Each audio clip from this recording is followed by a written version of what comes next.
Hello everybody, and a very warm welcome to our little calendar studio on a night when we've got a tiger in our tank, or at least on the box.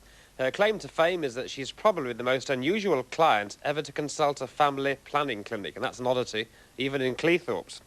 And we'll also be going off to another pleasant seaside town, Bridlington. Now, we hardly expected to find one of the success stories of the computer age there, but we did. But we start with the miners' strike and the pickets' stranglehold on iron ore supplies to Scunthorpe Steelworks. Well, now let's just change the tempo a little bit and look out to our East Coast, because one of the East Coast's holiday resorts is the unlikely home of the tiny company which is beating the giants of the computer industry at their own game, or rather, their own games. Taskset, which is a company based in Bridlington, forecasts a turnover of £325,000 in this, its second year of operation. And the firm expects to hit the £1 million mark soon, bombarding much of Europe with TV games which other countries were already manufacturing under licence. Cy Percival reports. The ancient and modern, the curio shop, and to many the still more curious computer come together in Bridlington's narrow High Street. Far removed from the recognised corridors of high-tech power, a team of 9 in this seaside resort are barnstorming the world of computer games. The expertise of John Cooper, a long-established artist whose creations are known to millions of devotees of the comic strip, is breaking new frontiers. Andy Walker and his team are converting John's images into images of near photographic clarity for computer games.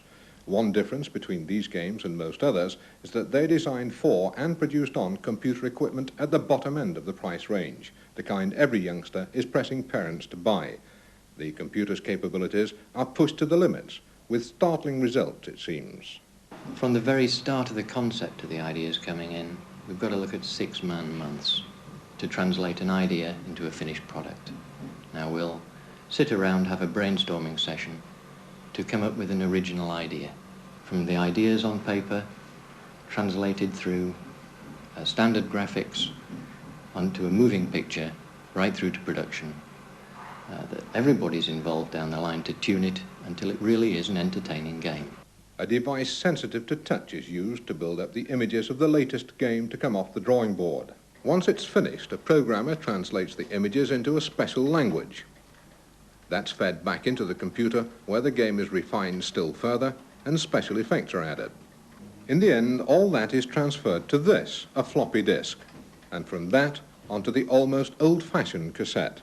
This is what every youngster gets more excited about in 1984 than any of us did on Comic Day in 1954. But pirates don't just exist in children's stores and games anymore.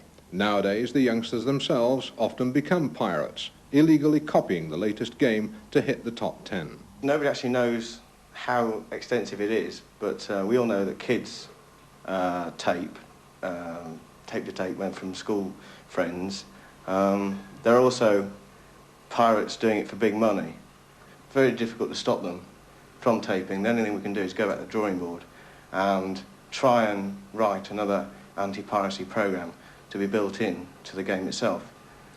Well, from new games to an old game, namely cricket, and at this very moment the Yorkshire County Cricket Club Committee are in a routine session.